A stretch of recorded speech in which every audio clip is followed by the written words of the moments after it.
पीपलपुर गांव में ललिता का विवाह सेठ सूरजमल के बेटे पप्पू सेठ से हुआ था। ललिता का परिवार बड़ा ही भागवत आचरण वाला था और ऐसे ही संस्कार ललिता में भी थे। ललिता भक्ति में लीन रहा करती थी।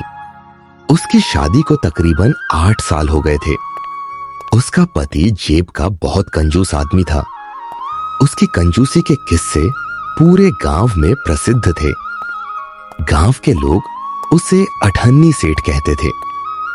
एक दिन की बात है, जब ललिता सुबह सुबह पूजा कर रही होती है, तब उसका पति पप्पू सेठ उसे कहता है, अरे ललिता, दीपक में थोड़ा कम घी डाला कर, नहीं तो इस घी के चक्कर में मेरी हवेली खाली हो जाएगी। हे भगवान, इनको माफ करना। इनका ये कंजूसपन पता नहीं कब खत्म होगा। पता नहीं हर बात में पैसे कहाँ से ले आते हैं। ललिता, तुम नहीं समझोगी। 1 रुपए की कीमत वही जानता है जिसने उसे कमाकर देखा हो। हमारे बाबूजी कहते थे, बचाया हुआ पैसा कमाए हुए पैसे से भी बड़ा होता है। तब क्या पूजा पाठ करना भी छोड़ दूं मैं? 2 रुपए का घी बचाकर कौन सा पहाड़ चढ़ लोगे आप? देखो ललिता, मजाक ठीक है, पर घी की कीमत आजकल आसमान छू रही है। और फिर रोज घी का दिया जलाना भी तो फिजूल खर्ची की बात है। तो आज से भगवान को कहना होगा, प्रभु आज घी नहीं मिलेगा, आप तेल में ही काम चला लो। हाँ, क्यों नहीं। भगवान थोड़ी गुस्सा होंगे अगर हमने थोड़ा घी बचा भी लिया तो। ठीक है, आज से पूजा के बाद भोग में भी सिर्फ हवा ही चढ़ा दूंगी। आप तो हर दाने दाने का हिसाब रखते हो। पप्पू सेठ घबराते हुए कहता है, अरे नहीं भाग्यवान, भोग का मजाक मत उड़ाओ। कहीं भगवान सच में नाराज हो गए तो। ठीक है ठीक है, 1 चम्मच ज्यादा घी डालना, लेकिन बस 1 चम्मच ही। इतने में पप्पू सेठ की माँ यानी ललिता की सास रामप्यारी देवी कमरे में प्रवेश करती है। हाथ में पंखा और माथे पर शिकन थी। बहू, सुबह सुबह फिर से बेटे को उपदेश मिल रहा है। अब क्या बात हो गई? आज कौन सा घड़ा तोड़ दिया इसने? नहीं माँ जी, मैं तो बस पूजा कर रही थी। मुझे कहते हैं घी कम डाला कर दिए मैं। अब आप ही समझाओ माँ जी इनको। थोड़े से घी से भला दिया कितना जल पाएगा? बेटा तो ऐसा ही है जैसे माटी के तेल पर रोता है। बचपन से ही इसका अठन्नी खर्च करते हुए भी कलेजा कांपता था। इसकी यह आदत अभी तक गई नहीं। माँ, तुम भी अपनी बहू का ही साथ देती हो। कोई तो समझे मेरी पीड़ा। तेरी पीड़ा पैसे खर्च करने से होती है और बहू की पूजा घर में शांति लाती है। अब तू ही सोच, किसका रास्ता बढ़िया है? माँ, तुम नहीं समझोगी, रहने दो। चल बहू, रसोई में चलते हैं। इस अठन्नी सेठ को यहीं अपने हिसाब किताब के साथ छोड़ देते हैं। दोनों रसोई की ओर चली जाती है।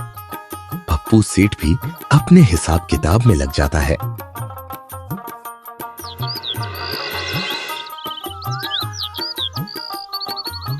एक दिन की बात है, ललिता अपने घर के आंगन में झाड़ू लगा रही थी। तभी उसे एक आवाज सुनाई देती है, भोले बाबा की जय हो। कोई है क्या? यह आवाज एक नवयुवक सन्यासी की थी। उजले केसरिया वस्त्र, माथे पर भस्म का तिलक, हाथों में कमंडल और चेहरे पर आत्मविश्वास का तेज था। वह दरवाजे पर खड़ा था और पुकार रहा था, जय भोलेनाथ। प्रभु के नाम पर 1 लोटा जल और 2 रोटी मिल जाएं, तो प्रभु का आशीर्वाद आपके आंगन से कभी नहीं जाएगा। आइए महाराज, आप यहीं बैठिए। मैं अभी आपके लिए जल और कुछ फल रोटी लेकर आती हूँ। तभी अंदर से अठन्नी सेठ की करारी आवाज आई, अब हर फकीर को खाना खिलाओगी? लंगर चलाने का इरादा है हवेली में। सन्यासी को रोटी देना पुण्य है जी, और किसी भूखे पेट व्यक्ति को घर से खाली हाथ लौटाना पाप। जिस घर से सन्यासी भूखा लौट जाए, उस घर से लक्ष्मी भी रूठ जाती है। थोड़ा दान भी देना होता है। सन्यासी ने ललिता की ओर देखा, जैसे वो कोई साधारण गृहिणी नहीं, बल्कि भीतर से कोई बड़ी साधिका हो, और ललिता से कहता है, तुम महान हो देवी। ईश्वर तुम्हारे वचनों को साकार करे। महाराज, आप मेरे पति की बातों का बुरा मत मानना। आपको तो पता ही है, जो पात्र जितना गहरा हो उतना ही जल ले पाता है। आप रुको, मैं आपके लिए जल और कुछ फल रोटी लेकर आती हूँ। सन्यासी कुछ देर तक चुपचाप ललिता को देखता रहा। उसकी आंखों में कुछ ऐसा था जो ललिता को विचलित कर गया, जैसे कोई उसकी आत्मा तक देख रहा हो। बेटी, इस घर में सिर्फ अन्न की ही कंजूसी नहीं है, भावनाओं की भी दरिद्रता है। लेकिन याद रखना, जब लक्ष्मी को बांधा जाता है तो वह रोष बनकर लौटती है, और जिस दिन वो रोष जागेगा उसी दिन इस हवेली की नींव हिल जाएगी। आप क्या कहना चाहते हैं महाराज? जो होना है वो होके रहेगा बेटी। बस तुम धीरज से काम लेना। जल्द ही इस हवेली में कुछ अनहोनी होने वाली है। सन्यासी भिक्षा ग्रहण करके धीरे धीरे गांव की धूल भरी राहों में ओझल हो गया। ललिता देर तक सन्यासी की ओर देखती रही। उसका मन बेचैन हो उठा था, जैसे कोई इशारा कर रहा हो कि कुछ बड़ा होने वाला है। ललिता घबराते हुए अंदर चली जाती है और अपने पति को सारी बातें बताती है। सुनिए जी, अभी सन्यासी नाराज हो जाते। आप इतनी कड़वी बातें क्यों कहते हो? थोड़ा सा तो मान रख लिया करो। इन दोनों की बातें राम प्यारी देवी सुन रही होती है। अगले दिन हवेली के भीतर पप्पू सेठ बैठा अपना हिसाब किताब कर रहा था। अगर हम हर दिन एक चम्मच घी का बचा लेते हैं तो पूरे महीने में एक पूरा डिब्बा बचेगा और अगले एक महीने घी लेने की जरूरत भी नहीं पड़ेगी। ये तो बहुत अच्छा होगा। तभी राम प्यारी देवी पीछे से बोलती हैं, और अगर तू अपनी सोच में थोड़ा घी डाल दे तो जिंदगी थोड़ी चिकनी हो जाएगी बेटा। इतनी कंजूसी क्यों करता है? जो पैसा जहां लगना होता है वो तो लग के ही रहेगा, तू चाहे कितनी भी बचत कर ले। माँ, तुम मेरे हिसाब में बाधा डाल रही हो। मुझे पता है कहाँ से पैसे बचाने हैं। बेटा, लक्ष्मी कभी हिसाब से नहीं आती, वो भाव से आती है।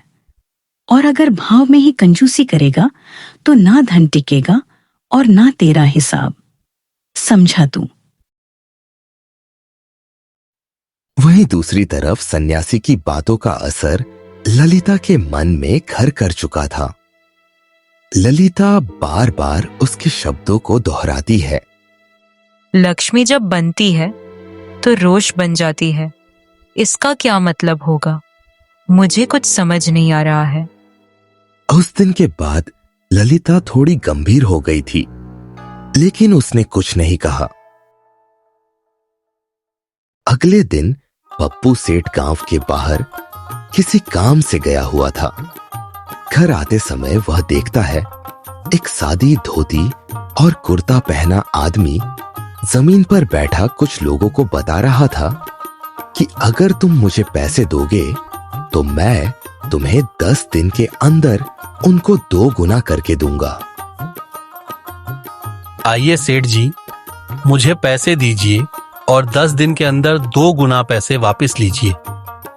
अरे ये कैसी स्कीम है जो 10 दिन में पैसा 2 गुना कर देगी? सुन के तो काफी मजा आ रहा है। क्या मैं इसे आजमाने के लिए थोड़े पैसे दे के रखूं? पहले 100 रुपये ही देता हूँ। क्या पता ये बंदा झूठ बोल रहा हो या हो सकता है कोई ठग हो। पप्पू सेठ वैसे तो बहुत कंजूस आदमी था। उसे पैसे निकलवाना कोई छोटा काम नहीं था, पर पप्पू सेठ उसके लालच में आ जाता है और उसे 100 रुपए दे देता है। ये लो भाई मेरे 100 रुपए। अगर तुमने 10 दिन बाद 200 बना दिए तो तुझे और भी पैसे दूंगा। ठीक है सेठ जी, 10 दिनों के बाद यहीं मिलूंगा। पप्पू सेठ पैसे देके वहां से चला जाता है।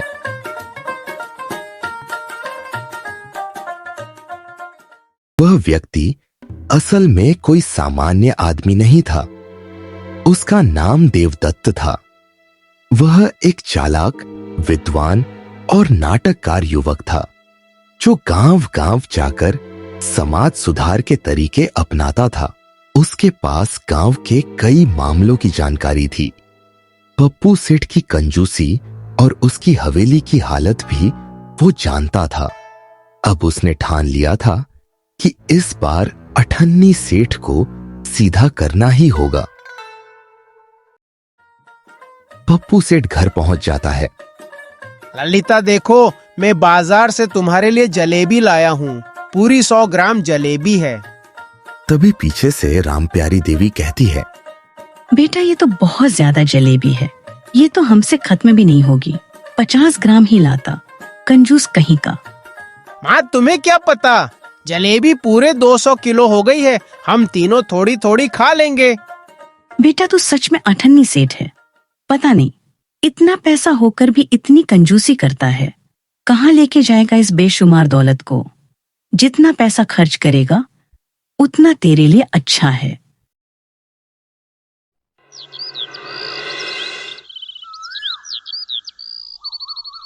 दस दिन बीत जाते हैं। पप्पू सेठ उस व्यक्ति के पास जाता है।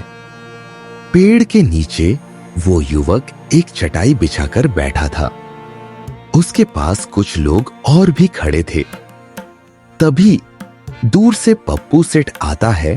चेहरे पर आत्मविश्वास और जेब में उम्मीद थी। अब आएगा असली मजा। 100 रुपए देकर 200 रुपए बनवाए हैं। अब की बार 5000 दूंगा, फिर देखना 10 दिन बाद 10,000 बनेगा। सेठ जी पधारिए, आपका ही इंतजार हो रहा था। तो तैयार है मेरे पैसे, पूरे 200 रुपए। लीजिए सेठ जी, जैसा वादा किया था वैसा ही निभाया है। 100 के 200 रुपए। थैले में नोटों की गड्डी देखकर पप्पू सेठ का चेहरा चमक उठता है और उसके मन में और लालच बढ़ जाता है। वाह, तू तो सच्चा निकला रे। मैं तो सोच रहा था कहीं तू कुछ झूठ तो नहीं बोल रहा था। सेठ जी, मैं झूठ क्यों बोलूंगा? अगर आपको शक है तो रहने दो। अगर इस बार भी पैसा देना है तो बोलो। देख, अब की बार 5000 ले ले, और हाँ 10 दिन बाद 10,000 देना, फिर उसके बाद 50,000 की बात करेंगे। ठीक है सेठ जी, 10 दिन बाद यहीं मिलते हैं। पप्पू सेठ 500 रुपए युवक को थमा देता है और वापस घर की तरफ निकल जाता है। रास्ते में वो कुछ सोच रहा था। पूरे गांव में मेरे जितना समझदार कोई भी नहीं है। सब मुझे अठन्नी सेठ कहते हैं, पर अब सब देखेंगे कैसे अठन्नी से सोने की ईंट बनती है।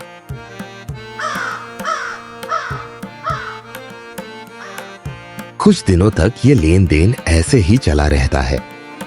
एक दिन अठन्नी सेठ अपनी हवेली में बैठा था और कुछ सोच रहा था। अगर इस बार मैं 50,000 दूं तो 1 लाख बन जाएगा, फिर मेरे पास काफी पैसा हो जाएगा, मजा आ जाएगा।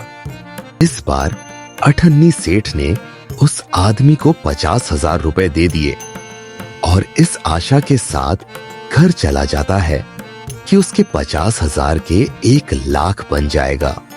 10 दिन के बाद पीपलपुर गांव के बाहर वही पुराना बरगद का पेड़ जहां चटाई बिछी होती थी।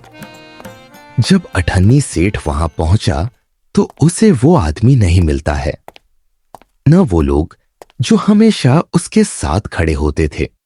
कहाँ गए सब? कोई तो सुनो, कहाँ मर गए सब?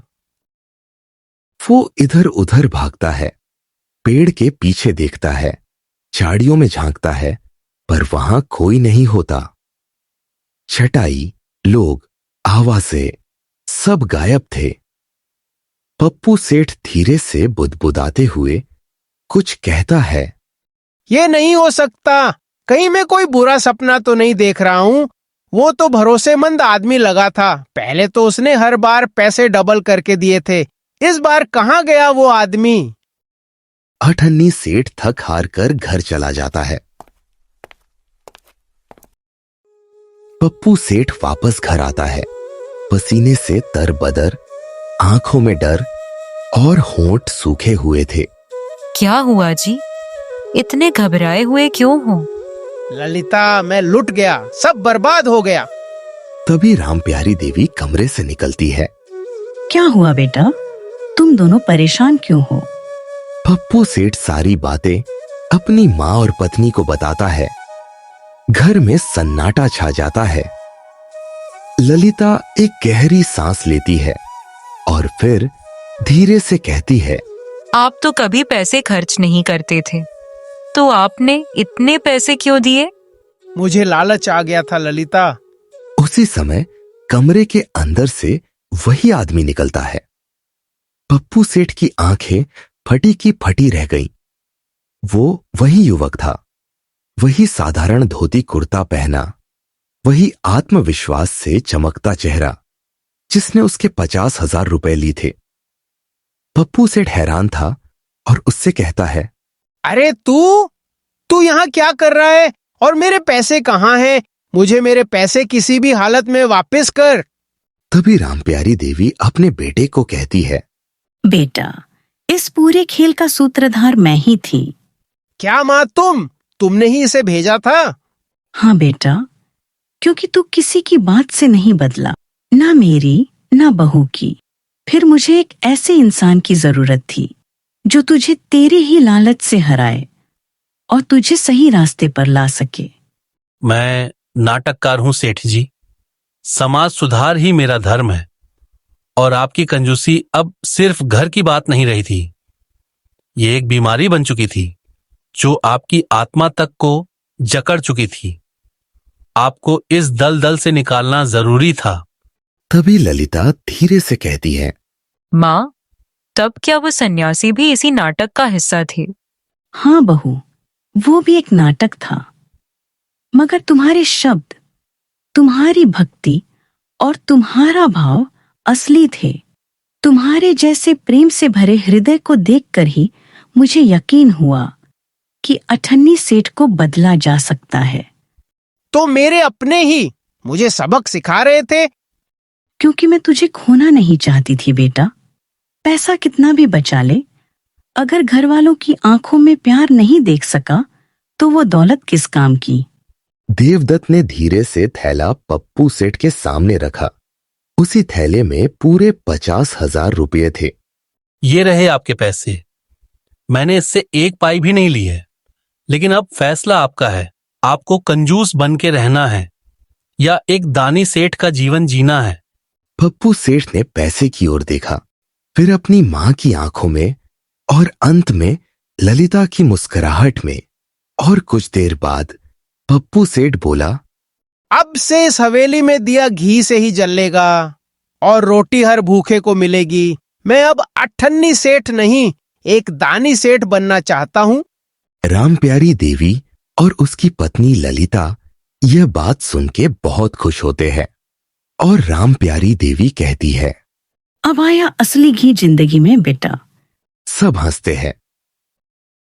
देवदत्त दूर खड़ा मुस्कुराता है और धीरे धीरे वहां से चला जाता है, बिना किसी शोर के, जैसे समाज के रंगमंच पर एक कलाकार अपनी भूमिका पूरी करके मंच से उतरता है। ललिता ने आंखें बंद कर प्रभु को मन ही मन में धन्यवाद किया और पीपलपुर गांव में अठन्नी सेठ अब दानी सेठ के नाम से मशहूर हो गया। कभी कभी इंसान को आईना दिखाने के लिए कोई अपना ही किरदार बदलकर सामने आता है, और जब अपने बदल जाए तो कोई भी अठन्नी सेठ समाज का रत्न बन सकता है।